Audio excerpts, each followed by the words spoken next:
Approach to the silence. Wrong thinking produces inharmony in our body, which in turn produces sickness. Our bodies sometimes are instantly reharmonized while in the silence. In the silence our minds become passive, open, free, and loving, at which time the infinite master of harmony touches the mental chords of our being and we are well. Just as the piano can be tuned, so can the mind. Man's body is made up of 12 octaves, the same as in music. All matter is music. All matter is composed of 12 octaves. Wrong thinking brings inharmony in some of the octaves of our body. Right thinking tunes these organs, puts them back into their normal condition. Boys have their little steel magnets by which they pick up small pieces of steel, pins, and so forth. When overworked, these magnets no longer attract. Then the boys take their magnets, have them rubbed against strong magnets or remagnetized with an electric current, and their power is quickly restored. So with our bodies. Mind is the re-electrifier and reharmonizer of the octaves into all harmony. Right thinking, therefore, is the most important thing in life. As a man thinketh in his heart, so is he. Just as a tuning fork near a piano will respond with a vibration when a key of the same pitch is struck on the piano nearby, so likewise do the bodies of men respond to proper stimulus and become in tune. By right thinking, man can reharmonize himself, can achieve health, success, and prosperity. To enter the silence, one must first establish perfect relaxation in mind and body. Then, as the consciousness is brought from one part of the body to another, the tuning takes place. If the leader in the silence should be intoning, there will be many in the audience who will feel tinkling sensations, vibrations, and often are instantly healed. They have been instantly reharmonized. Sometimes it may take several intonings in the silence for a complete healing. Should you have a violent vibration, feel no fear, but thank God for your healing, because the more violent the vibration, perhaps the worse has been your condition, and the more surely has the reharmony begun. Some people will feel this vibration for hours, even days, throughout which there is always healing. Others may not feel the vibration at all, yet if there has been any inharmony in the bodily organs, these organs are unconscious to the conscious intoning. Reharmonization. Many people who have been healed of divers and many malignant diseases were at no time conscious of any vibration. Never be discouraged if you feel no sensation. If you do feel a vibration, know that you are susceptible and on the high road to a healing demonstration. The one intoning may or may not be feeling vibrations. Religion is the life of God in the soul of man. The silence is the medium by which the life of God and the soul of man are brought into at one ment. The silence is a medium by which man comes in a closer touch with the infinite, a medium by which man becomes conscious of his nearness to the infinite. The silence is the meeting place where man's spirit links with God's spirit, where spirit meets spirit, and the marvel of his grace never ceases. The silence is another way of praying, which is another way of concentration. It is another way of visualization. As a man thinketh in his heart, so is he. In the silence, a man can by his thoughts change his life, his conditions, his environment, his all. By right thinking, man becomes harmonious. A harmonious man, in tune with the infinite, is on the king's highway to health, success, abundance, prosperity, happiness, love, and peace. By means of wrong thinking, our minds are put out of harmony with the great infinite Spirit of God. As a man thinketh in his heart, so is he. When wrong thinking becomes right thinking, then man's right relationship to God is restored. He becomes an open channel for the influx of the Spirit, so that whatever demonstration he may desire, he may have. In the silence, a man may change his thinking as in no other way, therefore, may change his heart, change his whole being, change his environment, change every condition to which he was subject. The human body may be likened to a harp. When man thinks rightly, his body is in tune, but wrong thinking creates inharmony in the body and produces sickness. Wrong thinking produces inharmony in the mind, which, of course, disconnects man from rightful association with the divine. A man must, therefore, think right, yet, because of centuries of erroneous conception of God and of the world, man has been a negative instead of a positive being, and his unwisdom has reacted upon the present generation. We are mental sending and receiving stations. What we receive depends upon how we are thinking now. For success, health, and happiness we must, in the silent chambers of the soul, change our thinking if we are holding negative or inharmonious thoughts. In the silence there is presented to man his greatest opportunity to change his thinking. Wrong thinking produces inharmony of the body, which in turn produces sickness.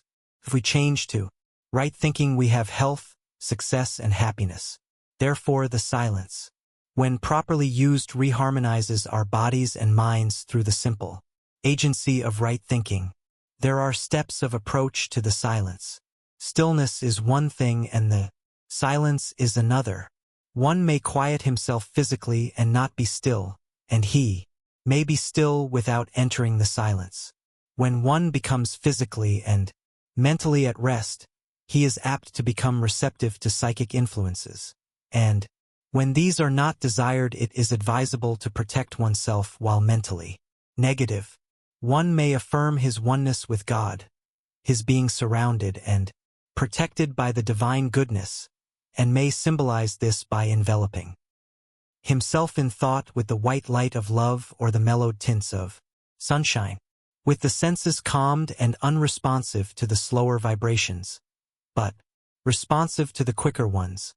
A peace and calm pervade one's mind, and it becomes consciously receptive to higher vibrations of vital energy. Immune from the lesser harmonies, one opens himself to the greater ones, which are always seeking avenues of expression.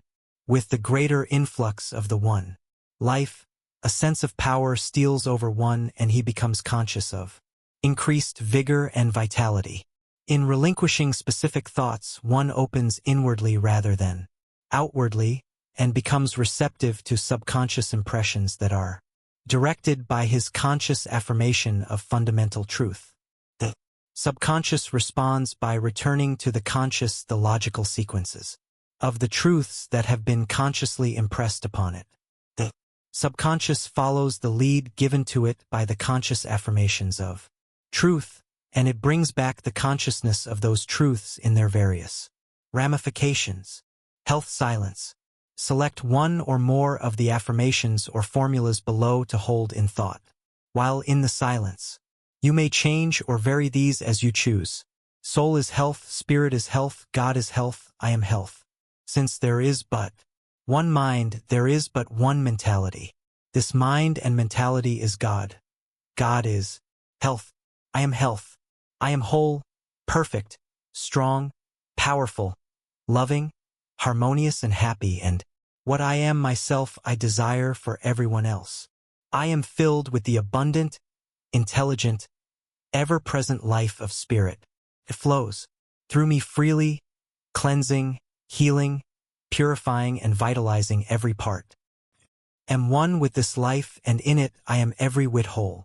The all-powerful Christ mind in me dissolves and dissipates every adverse thought. My body is the pure and holy temple of the living God, and every organ and every function is now in divine order and harmony. All the organs of my body are functioning normally, and I am well, whole and complete. All is mind, all is God, all is universal energy. I am part of creative force, and I am health, abundance, joy, and peace. I am filled, I am thrilled with life eternal, and I radiate that life within to me and without to all. Every experience of my life has been for my good, and I am happy in living. God is spirit. I use your own name, am life. Life spirit is now flowing through me freely, and I am well, whole, and complete. Be still and know that I am God. Use the following as a basis for your meditation as you demonstrate health. Of course, you may use other thoughts, provided they are constructive health thoughts. You may practice the silent sitting, reclining, or in bed. There is no better way to learn how to relax than by going into the silence. Are you tense? Let go. Relax. Then direct the mind to go from one part of the body to another. Take a deep breath between each change of your consciousness. Be sure to use the diaphragmatic or abdominal breathing, breathing through the nostrils, mouth closed until the muscles of the abdomen expand. The best time to hold the silence is as you retire at night and just as you awaken in the morning. 2. But you should hold your thought at least 3 times a day without stress or strain, without doubt or worry, passive in mind and body, perfectly relaxed. Hold the silence or thought upon retiring at night, awakening in the morning and at noonday.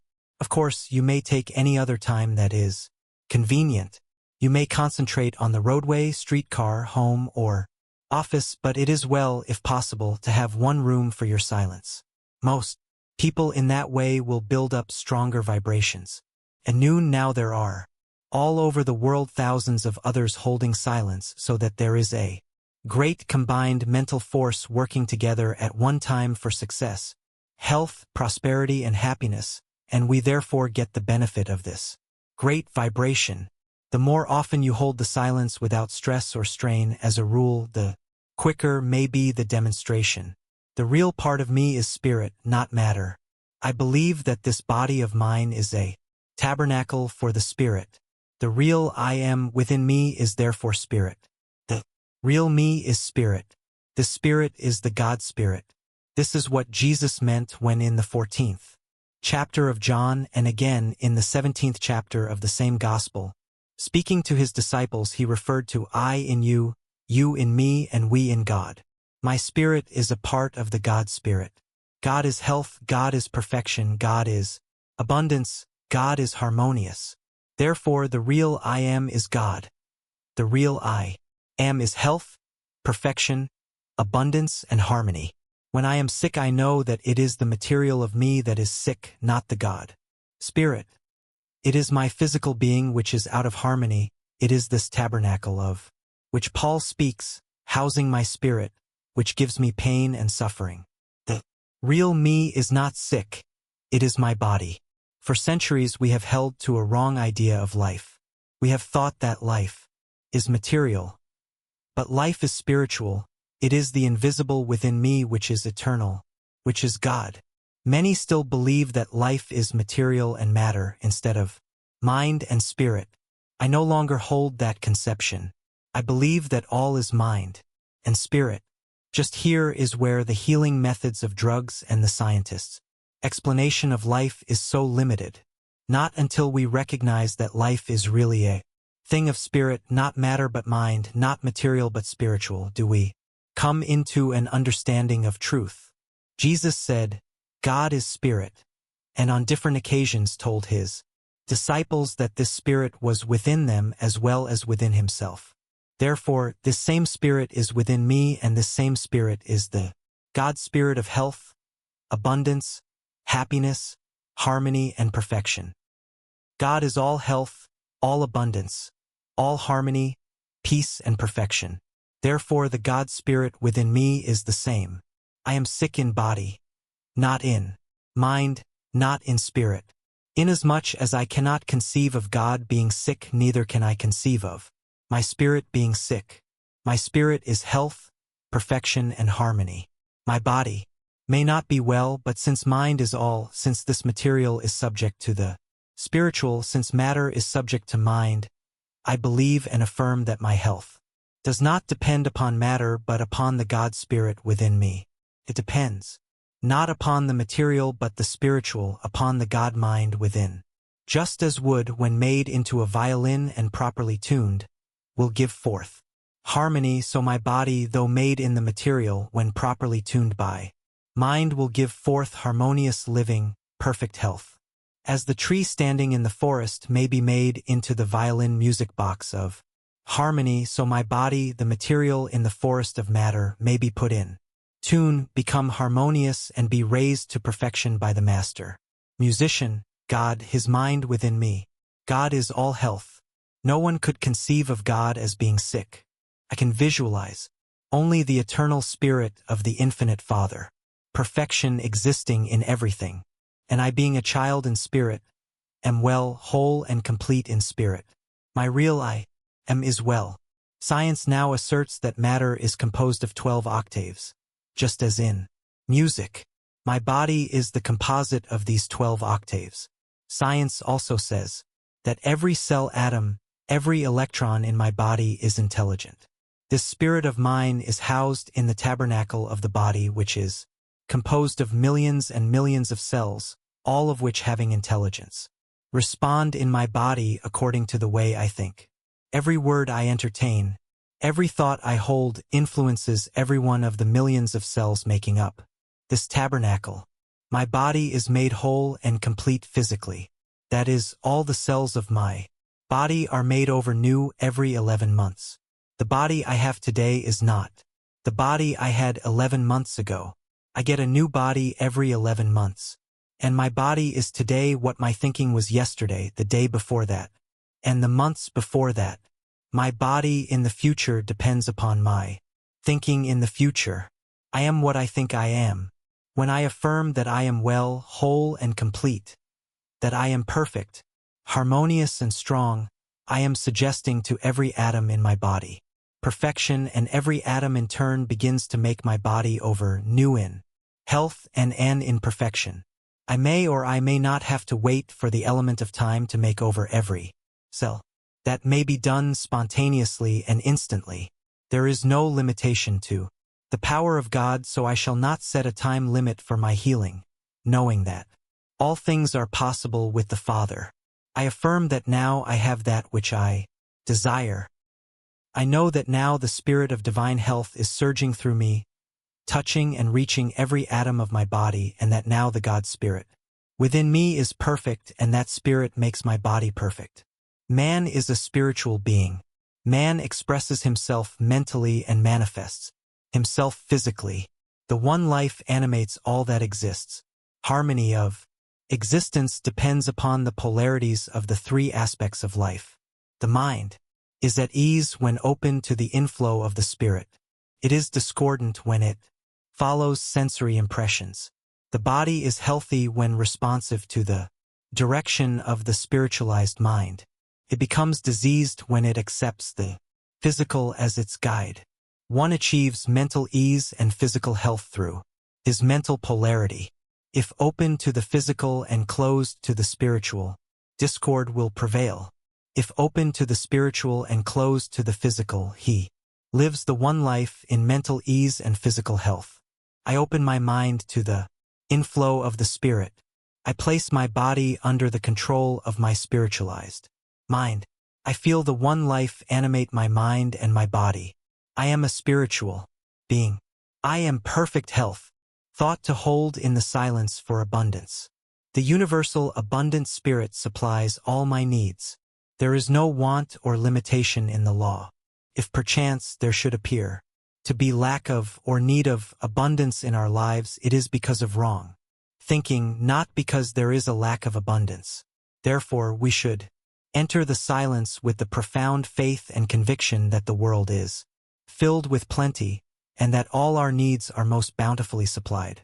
The mind should be saturated with the conviction that all life is filled with abundance, all space is overflowing with abundance, all living comes from an abundant source of supply. In a universe where this is true, there can be no want, no lack for you or yours, for me or mine. As you take your exercises this month, take the affirmation above. As you walk on the street to your office or place of business, continue this thought. As you go about your daily duties in the home or workshop, let the mind be saturated with a spirit, a feeling and thinking of abundance. The opulence of the universal source of supply now meets all my needs. The abundant, life-giving spirit of prosperity now leads and guides me into the paths of plenty, peace, and power. My mind is filled with prosperous thoughts. My being is pulsating in abundant rhythm. My soul is uplifted and sustained by 1,000 thoughts of ever-present abundance, prosperity, and opulence. As these thoughts are maintained and repeated again and again, absorbed and sunk deep into the subconscious mind, know that all of your needs are, this minute supplied. Know that you could not ask for anything from the universal spirit, Father, God, without that spirit being most willing to supply instantly all your needs. The spirit and body are well, but the flesh is weak. Allow your flesh to be stimulated and your body to respond by thoughts of abundance, prosperity, and opulence. I am now rich in thought, rich in body, and rich in spirit. I am now part of the abundant, ever-present spirit of prosperity and opulence. All that I need is now mine, mine, mine. The universal, abundant spirit supplies all my needs. Thought to hold in meditation in the silence for misfortunes, grief, mistakes, reverses, failure, sorrow, loss, and disappointment. All is good. We are entering upon a new consciousness for the human race, a higher plane of mentality and a greater development of the spiritual life. In spirit, of course, there is no wrong, no sorrow, no grief, no misfortune, no losses, no reverses. In short, all is perfection.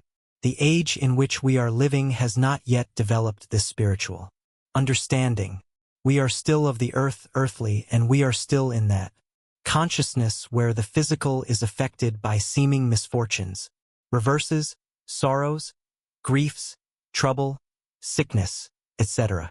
We may be wise in not expecting that suddenly this generation of man will reach that spiritual plane where there will be no recognition of anything except good. We are a part of the infinite spirit ourselves, and, of course, in spirit we are perfection. But this physical body of ours manifests imperfection from time to time because of our past training and past thinking, because of our own consciousness. In time there is no doubt in my mind but that the spirit within will make a perfect body without. This perfection will be recognized in health and in peace of mind. It will be recognized so that there will be no such thing as misfortunes, sorrows, reverses, failures, griefs, disappointments, or losses being able to affect our mentality or our body. In this state of consciousness, as we are emerging from the chrysalis material stage of man into the greater life, into the deeper spiritual understanding, we are subject to certain conditions not conducive to peace of mind without an effort. In other words, we recognize or feel the effects of losses, misfortunes, disappointments, sorrows, griefs, etc. We recognize now that the time is coming when the spirit will be so completely in control of matter in the body that we will not recognize any inharmony. To reach that great spirit is one of the big forward steps in this generation. To reach that spiritual plane also means the right kind of thinking now. We plan today for tomorrow. This is true in every walk of life. We plan our home today and build it tomorrow. We make our merchandise today and market it tomorrow. We sow our seed today and we reap the harvest tomorrow. We build our career today little by little and we reach the outcome tomorrow. Therefore, our thinking today will change our tomorrow. The thinking of this generation will change the condition of tomorrow's generation. If tomorrow's generation is going to be free from the recognition of sorrows, misfortunes, griefs, fears, pain, losses, failures, reverses, inharmony, discord, etc., it depends upon our seed sowing. Our seed sowing today should be all is good. All is good in spirit. You can say that and be honest with yourself. All is perfection in spirit. All is good for us in spirit. All is good for our lives here.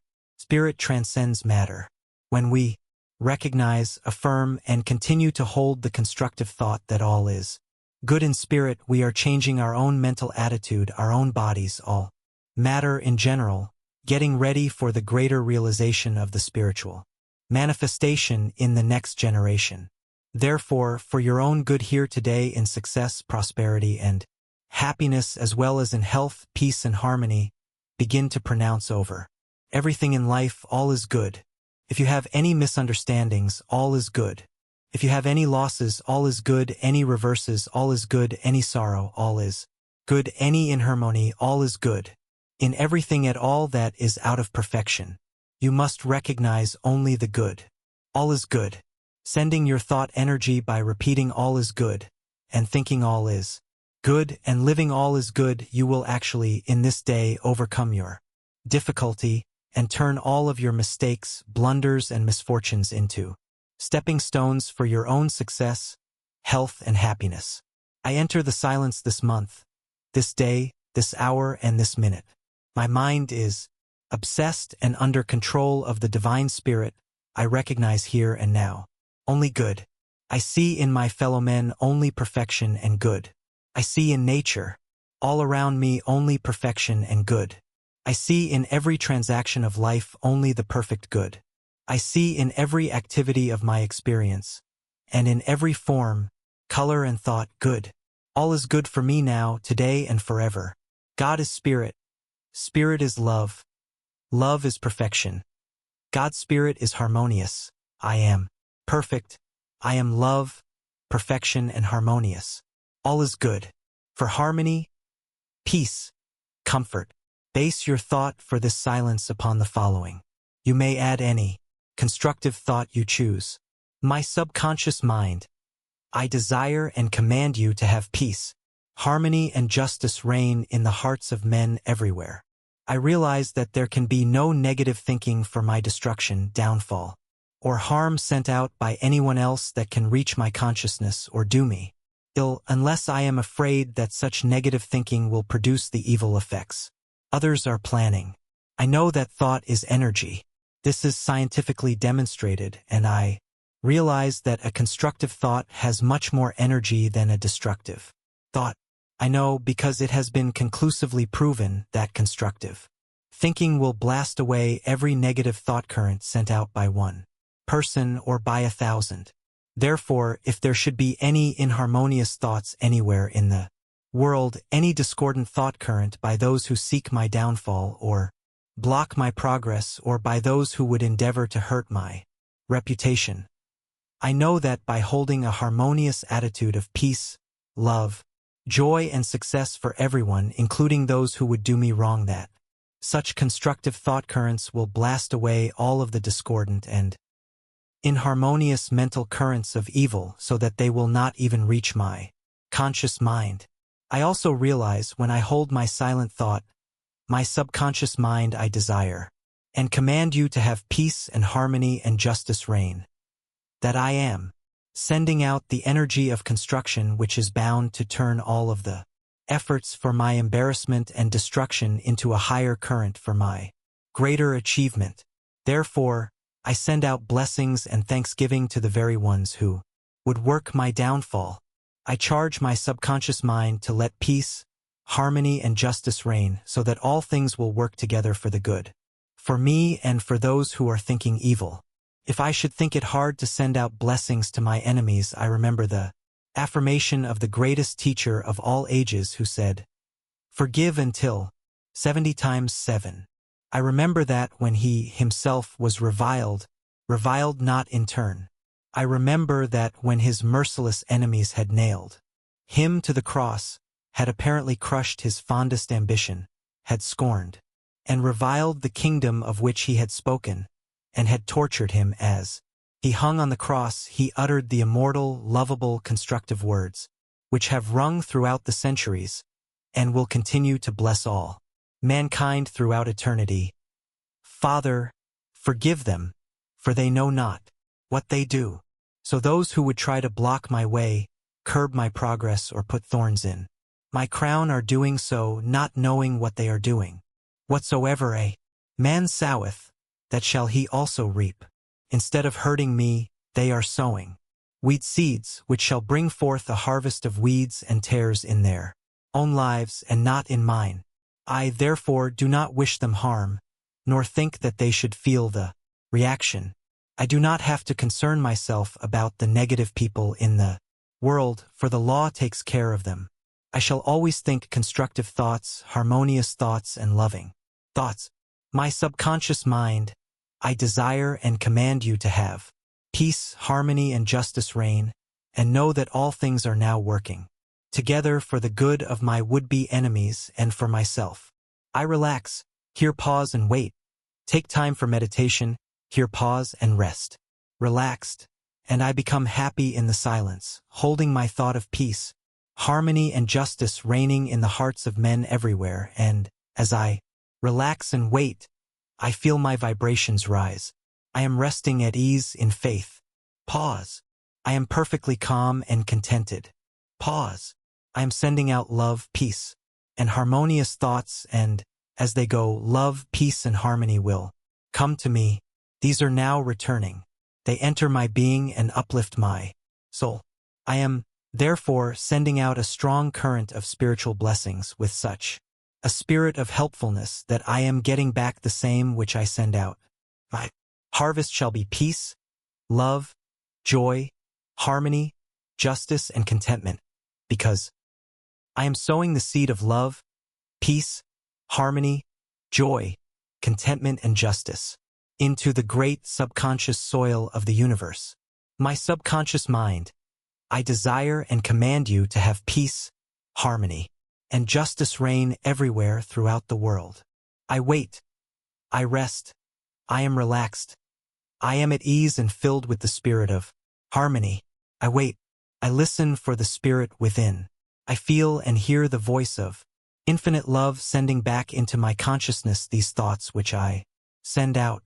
I know that my every constructive thought blasts away 1,000 destructive ones. Therefore, I think peace, joy, love, harmony, and justice, and, as I utter these words slowly and prayerfully, I feel my vibration rising. I experience ease of mind and peace of soul. Harmony is now within and without. I realize that I cannot send out my affirmation of peace, love, joy, and harmony without peace, love, joy, and harmony coming back to me. Therefore, send out my affirmation.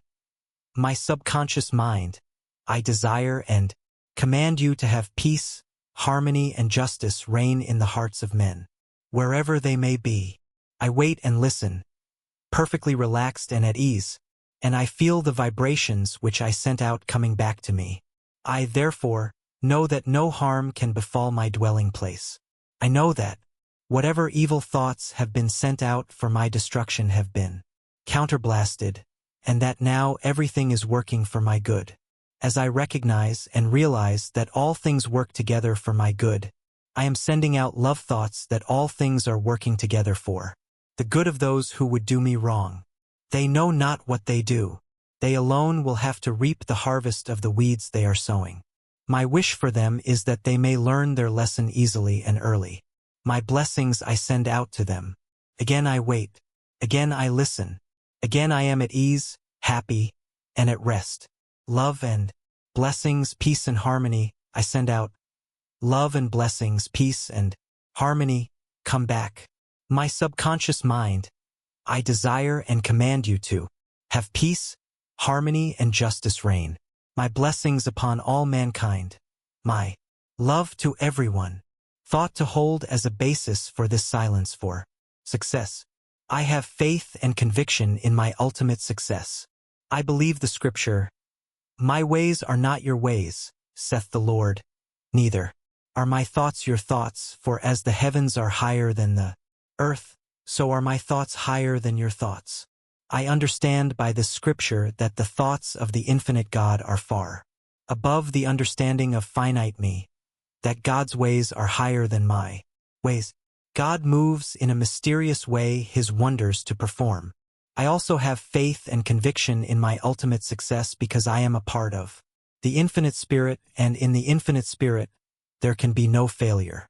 I am harmonious, complete, and successful in spirit, in God. I may not see my success today, or I may feel as though I have accomplished little, but I know that all my efforts and energies in the past, present, and future are working together for my good. Therefore, I shall hold the thought that my success has already been achieved. I am success. I have success now and forever. Therefore, I think only success. I talk only success. I believe only in success. I am demonstrating success, and I know that success is mine. The needed lessons I am having now have had in the past and may require in the future are but necessary stepping stones to my greater success. The apparent delay of my greater success means that I am now demonstrating more success than I could otherwise have. Dreams that I have dreamed, visions that I have visualized, and the goal that I have mapped out are all a part of my ultimate greater success. I have that now. I am successful now. As Moses went into the land of Midian and spent 40 years of his life as a shepherd in the wilderness, apparently with no future before him, which, however, was the great schooling necessary for his greater triumphant success in the future. So I may be, in my land of Midian, apparently only a sheep herder, but in reality getting the necessary training for my greater and ultimate success. Therefore, I now rejoice in every experience I have, giving thanks for every apparent setback, and for every seeming blocking of my purposes and aspirations. I believe that my past experiences as well as present happenings are for my benefit, and that I could not have been the great success I am and shall be, had not the discouragements of yesterday, the perplexities of today, and the drawbacks of tomorrow come into my life. I realize that I need to go into the land of Midian, that it is as necessary for me as it was for Moses to spend a few years in the wilderness of life's experience. I am happy to know that I am in such company as that of the great leader of his people, and rejoice in the thought that the Lord has called me to spend my time in the land of Midian, getting the necessary training for the greater things the Lord has in store for me. There is no place in the world where clouds do not gather, and storms do not rage. But when the storms abate, and the skies clear, then do we appreciate more fully the glories and beauties of God, the universe and its natural laws and infinite love. However, I know by experience in the land of Midian, where clouds hover low, and where storms try the soul and body, that the dawn of a new day shall make life all the sweeter for me and mine. Moses could not have enjoyed leading his people into the promised land had he not been in the land of Midian. If he had stayed forever in the court of Pharaoh with its attendant luxuries, life would have taken on a dull, monotonous hue, and his experience would have seemed drab, wearisome, and pale. I am glad for the privilege accorded me to be in the land of Midian for a short time. I know that, as did Moses, I shall enjoy my promised land all the more when my greater success shall have been well worked out by the hand of divinity. Faith and conviction in my ultimate greater success is stronger today than ever. I hold such a strong thought and such a deep and courageous faith in the workings of God's plan, that I know I now have that which has been intended for me, and nothing can take from me that which the Lord hath prepared for my success, health, and happiness.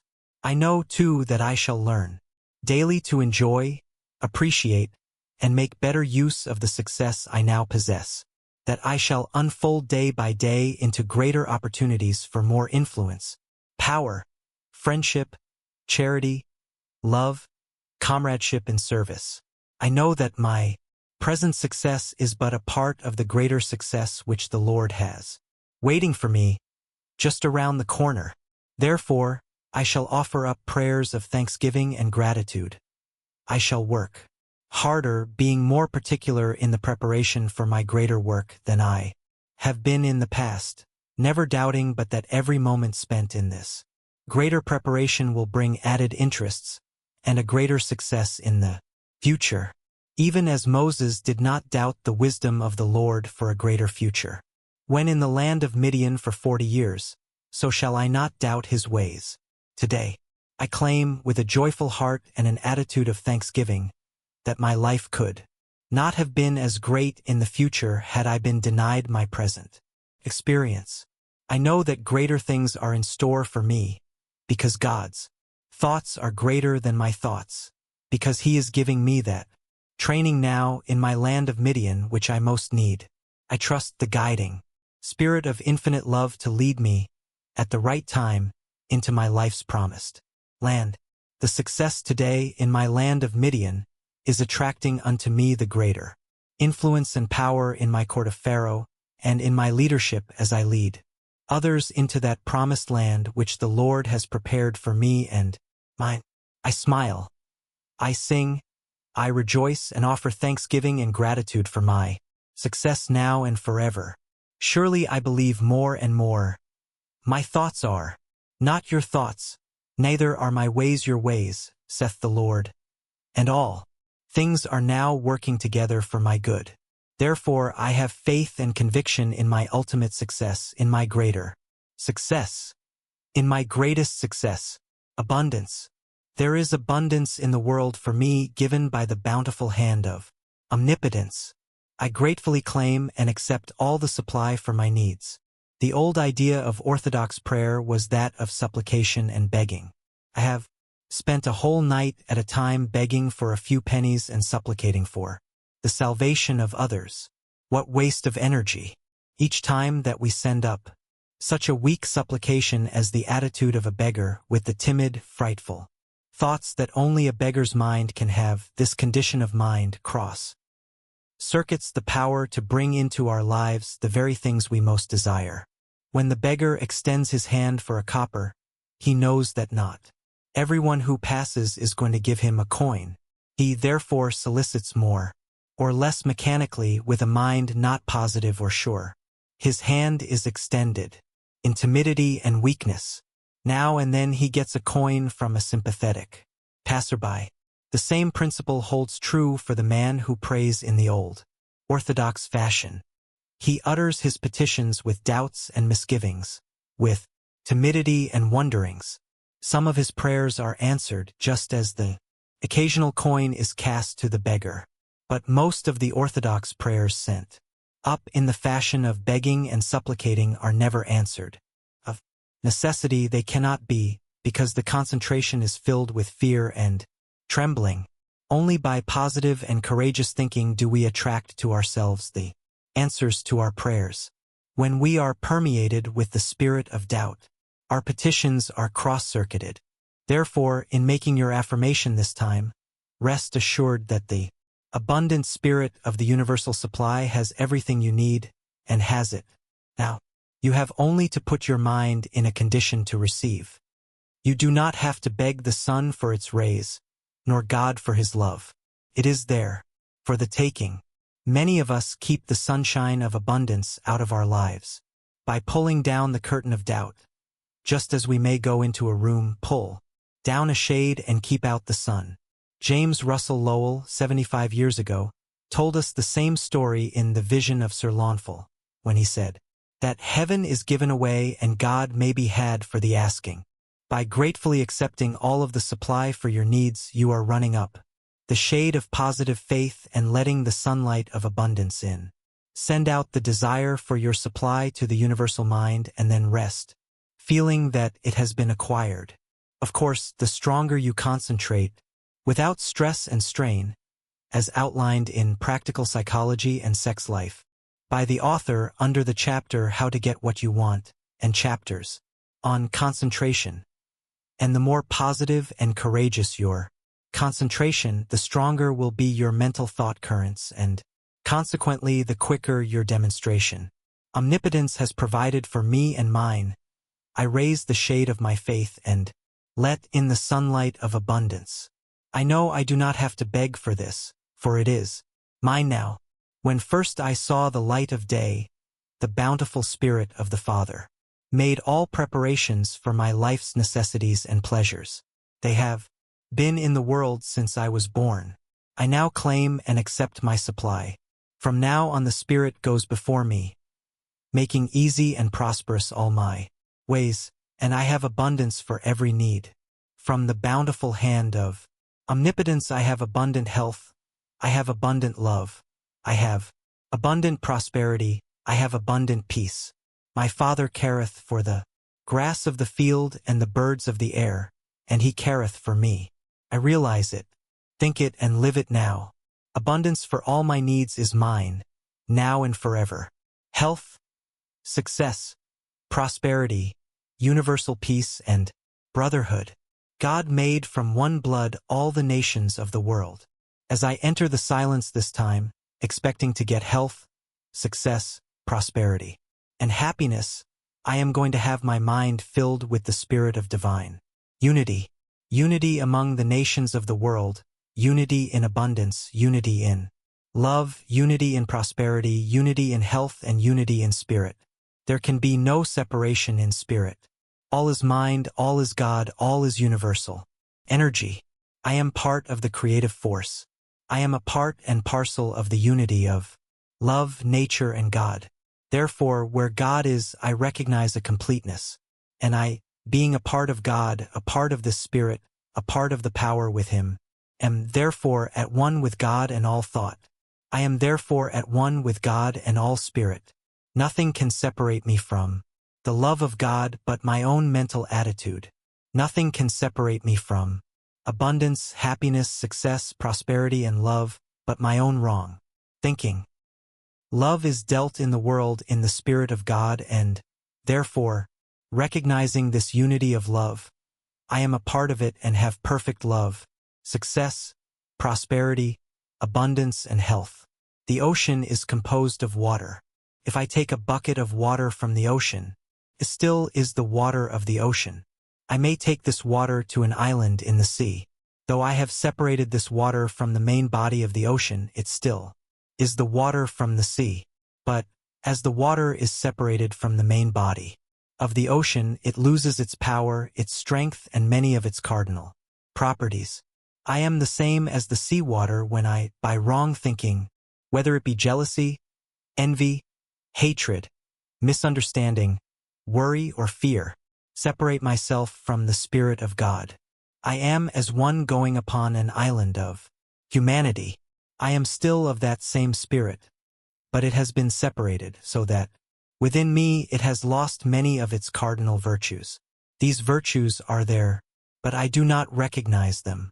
Separation has lessened my strength, my vitality, my power, my health, my happiness, my prosperity, and my joy, just as it is necessary for the bucket of water to remain in the ocean in order to contain all of its original power and to retain all of its original strength, to be intact, so is it necessary for man to keep in the spirit of at one ment with the Father, that we may manifest daily God's principle of unity with God, man, and nature, when we have maintained that attitude of oneness with the Father in all respects. We are then recognizing and expecting in this act the fullness of our spirit.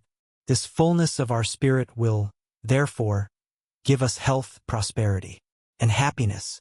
When I have a mind that is filled with negative, discordant, or inharmonious thoughts, I am separating myself from the full expression of the divine within me.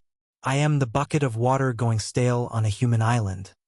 But, when I make my spirit at one with the Father by harmonious thinking, by love, kindness, goodwill, fellowship, and cooperation, I am not only maintaining all of my original properties, but I am in correspondence with the infinite Spirit so that I can manifest and express His original Spirit in every particular.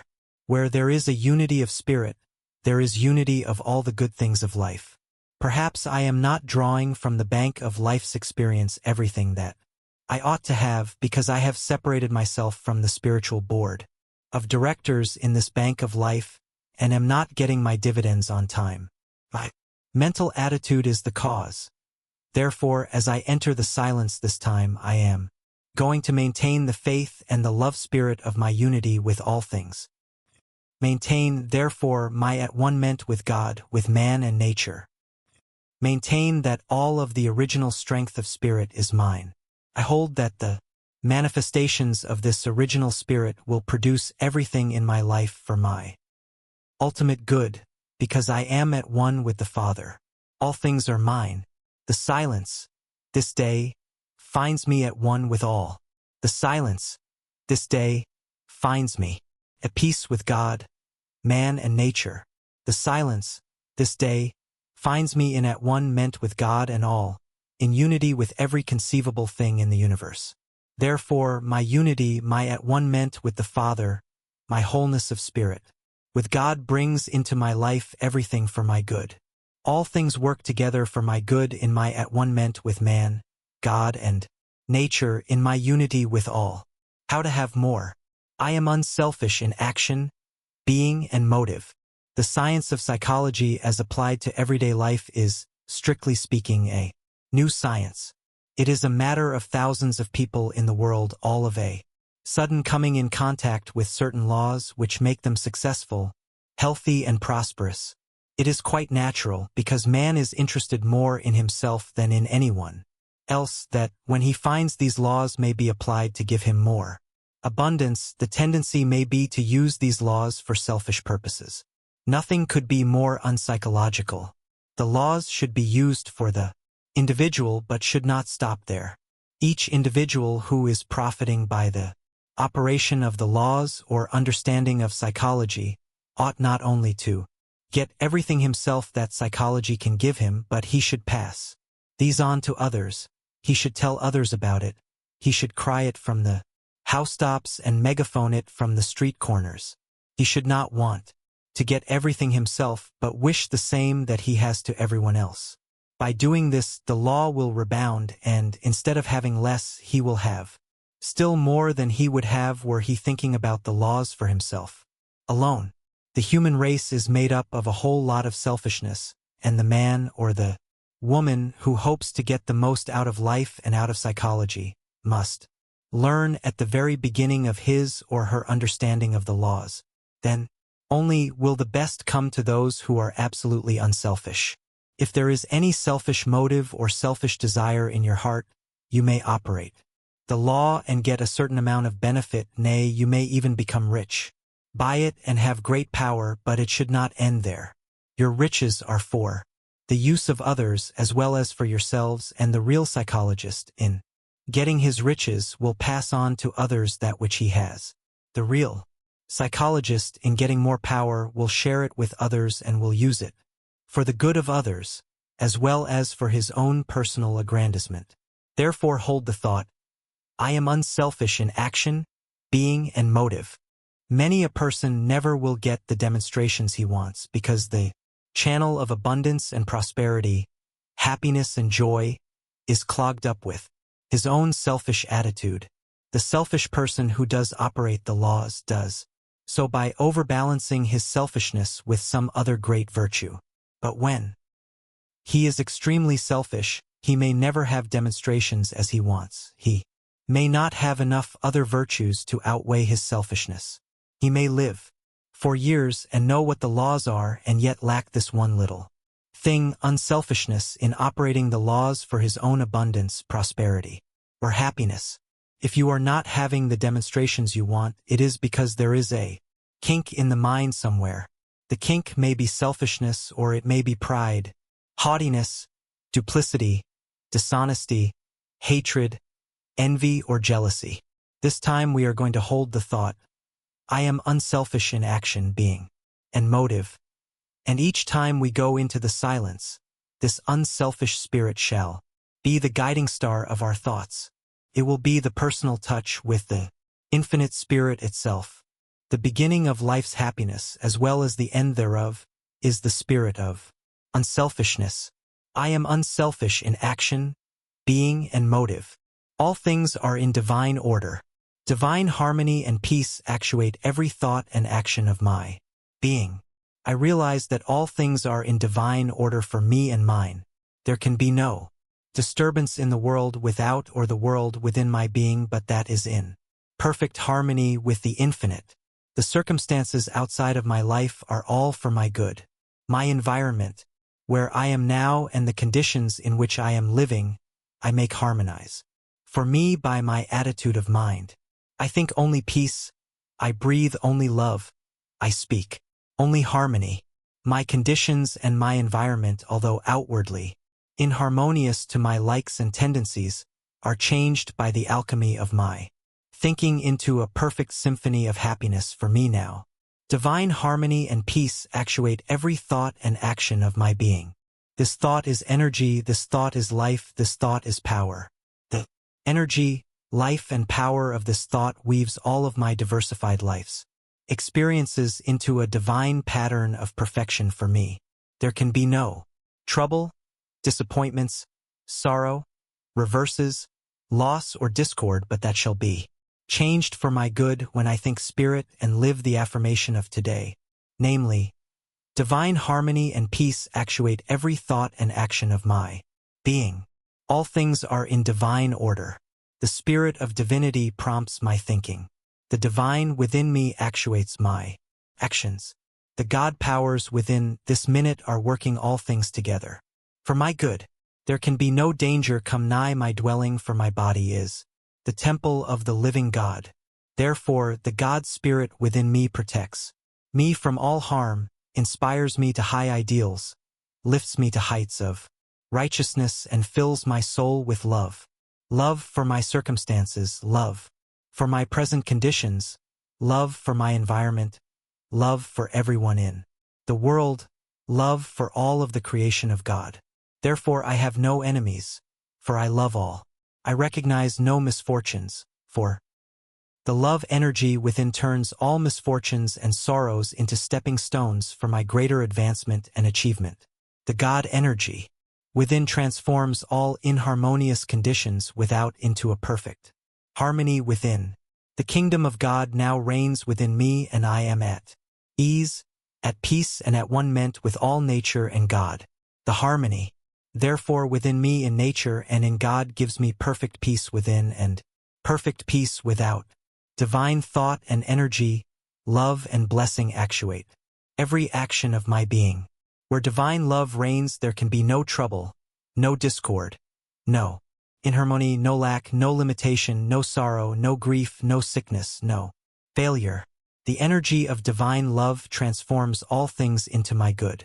The love and peace of the Father abideth within me and is manifested without, so that my life is one harmonious whole, touching the lives of all others who come in contact with me, so that they, too, feel my vibrations of at one ment with the Father, and they in turn become harmonious and complete in spirit with man and God.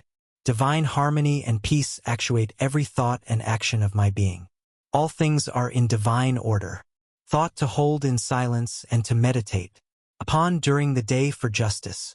There's a spirit of justice that secures me in which is my own. If we reach a consciousness of justice, we need have no doubts as to our care in every particular while journeying between the two peaks of eternity from birth to the great divide. There is nothing that can defeat justice, and the person who has a consciousness of justice will attract to himself every conceivable thing needed for this life, because it will be the logical objective of justice to supply to each individual that justice for which he thinks.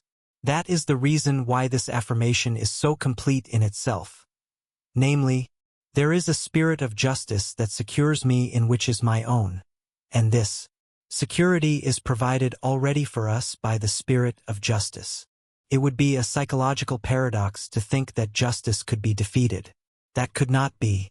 Perhaps it appears to you that your own has not yet been secured to you, but remember that life is fleeting, that a year is as a tale that is told, and that a decade is but as ships that pass in the night, when the years have vanished in the distance.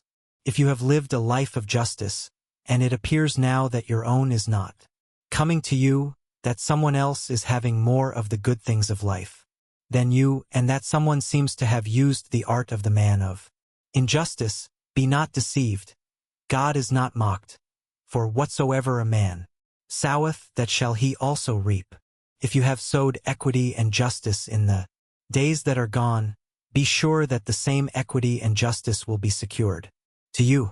The scriptures tell us not to think too much of the man who is nourishing, like a green bay tree, for his efforts are soon cut off and he vanisheth away. One who is astride the scales of justice, and who thinks that he can hold the balance, is gravely mistaken. He may have occupied his present position for many years, first putting his weight on one side and then on the other in an effort to keep his equilibrium. Perhaps today it appears that the scales of justice are being well manipulated by his insincerity, duplicity, or trickery, but it is like the green bay tree. It will soon pass away. Justice is as eternal as God himself, and there is no more possibility of defeating it in the individual's life, in your own life, in the life of a nation, or in the history of mankind, then there is likelihood that the sun can get away from its own rays. The justice of God is eternal, or, in other words, God always is justice personified, where God rules and where his laws and mandates have been given by his own fiat. Man, neither flesh nor the devil, can defeat the ultimate outcome of justice. Your own is secured to you. Man himself is fashioned by the finger of divinity. The crown of justice is placed upon his brow, and no ruthless hand of greed, duplicity, or evil dexterity can ever tear it away. It is there to stay, and the man who has been thus crowned because he has lived in this consciousness of justice, in the consciousness of God himself, is bound to have come back to him that which he has thought, that which he has sowed, justice. You are secured by this spirit of justice. Perhaps already your life has had the law of compensation bring to you more than to others of whom you may think, and who, because of their bank account, get more out of life than you. A man may have $1 million and yet not be as happy as the laborer living in a thatched cottage. Perhaps justice has tipped the scales in your favor already, and you have failed to recognize it. Perhaps you have children, loved ones, family, and fireside which bring more comfort to you than the landowner gets who lives in his palace on the hill. Half of life, or the joys of life, depend upon our ability to recognize and appreciate the blessings we already have. Therefore, in counting your blessings or discounting your blessings, be sure that you use a moral standard instead of a material standard, engaging whether justice has been meted out to you or not. The justice of the eternal secures me. The spirit of justice secures me in which is mine own. Believe it, think it, live it, claim it, and justice shall be yours.